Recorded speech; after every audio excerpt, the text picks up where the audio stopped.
चलिए अब बात करते हैं एकादशी तिथि की। एकादशी तिथि में सगाई, शादी, कंस्ट्रक्शन करना शुभ माना जाता है कि नहीं, आइए जानते हैं पंडित जी से।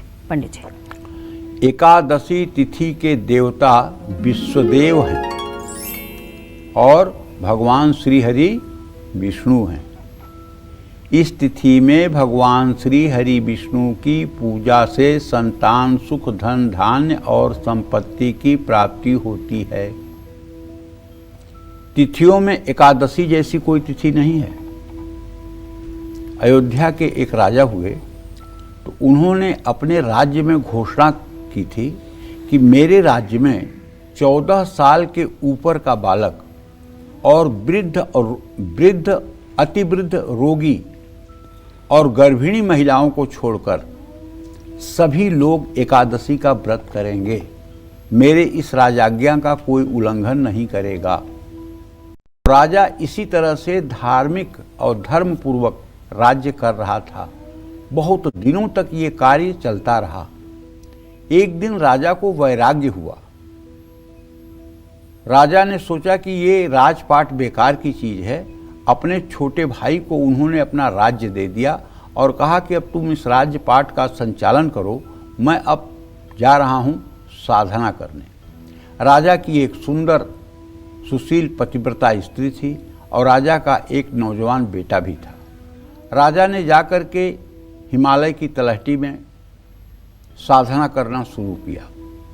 कुछ दिनों तक साधना करने के पश्चात जब उनकी साधना सफल होने लगी तो इंद्रदेव को डर हुआ कि कहीं ये मेरे इंद्रासन के लिए तो नहीं उत्सुक है, क्योंकि ये तो एक एकादशी का व्रत करवाता है और दूसरे इतनी तगड़ी साधना करता है, कहीं ये मेरा इंद्रपद तो नहीं ले लेगा। तो उन्होंने एक अप्सरा को तैयार करके राजा के पास भेजा। अप्सरा आई। अप्सरा को देखते ही राजा विचलित हो गए। अप्सरा ने कहा कि मैं एक ही शर्त पर आपके जीवन में प्रवेश कर सकती हूँ। राजा ने कहा बोलो, आपको मेरी एक बात माननी पड़ेगी। ठीक है, क्या बात है बताओ, मैं मान लूँगा।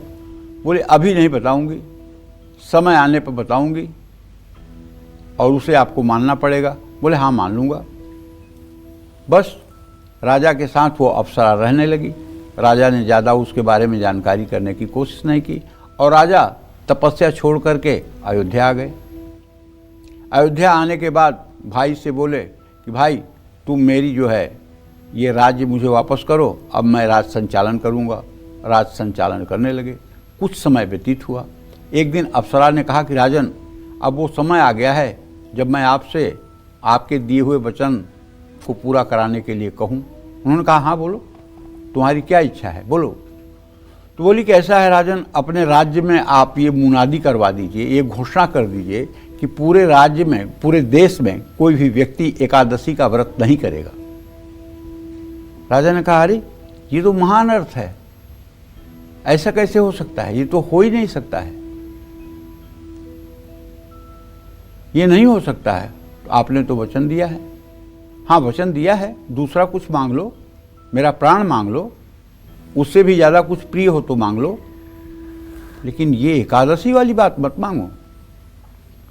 तो उसने कहा कि आपका एक ही पुत्र है, आप उस पुत्र का गर्दन काट के मुझे दे दीजिए। राजा धर्म संकट में पड़ गए। तब तक राजा की पहली वाली महारानी सुन रही थी। उन्होंने अपने पुत्र का हाथ पकड़ करके राजा के सामने प्रस्तुत कर दिया। कहा आप क्या सोच रहे हो, अपने वचन को पूरा करने के लिए इस बेटे का गर्दन काटो, क्यों टेंशन ले रहे हो। लेकिन एकादशी तिथि पर समझौता नहीं। राजा ने ज्यों ही खड्ग निकाली, तलवार निकाली, त्यों ही ब्रह्मा विष्णु महेश प्रकट हो गए। रुको राजन, तुम जैसा कोई धार्मिक नहीं, तुम जैसा कोई विष्णु भक्त नहीं, तुम जैसा कोई उत्तम नहीं, तुम अति उत्तम हो। और अप्सरा देवलोक को चली गई और राजा को मुक्ति मिल गई। कहने का मतलब ये कहानी मैं इसलिए आपको बताया हूँ कि एकादशी जैसा कोई व्रत होता नहीं। एकादशी जो लोग 12 महीने एकादशी का व्रत करते हैं, सच्ची में उन लोगों का चेहरा देखने से, उन लोगों का दर्शन करने से दर्शन करने वाले के पाप कट जाते हैं। लेकिन महिलाओं को बिना अपने पति के आज्ञा के एकादशी का व्रत नहीं करना चाहिए। और यदि पति पत्नी दोनों व्रत करें तो ये सर्वोत्तम है। इस तिथि में विवाह, सगाई, यात्रा, उद्यापन, गृह निर्माण करना, पुराने या नए घर में प्रवेश करना, देव प्रतिष्ठा करना सब शुभ माना जाता है। और जानते हैं, एकादशी एक ऐसी तिथि है जिस दिन भगवान विष्णु सोकर उठते हैं। कार्तिक शुक्ल पक्ष की एकादशी को पूरे देश में बिना मुहूर्त के विवाह होता है। वो एक अबूझ मुहूर्त कहलाता है। इस दिन व्रत करना तो कुछ पूछना ही नहीं है। जय मां विंध्यवासिनी।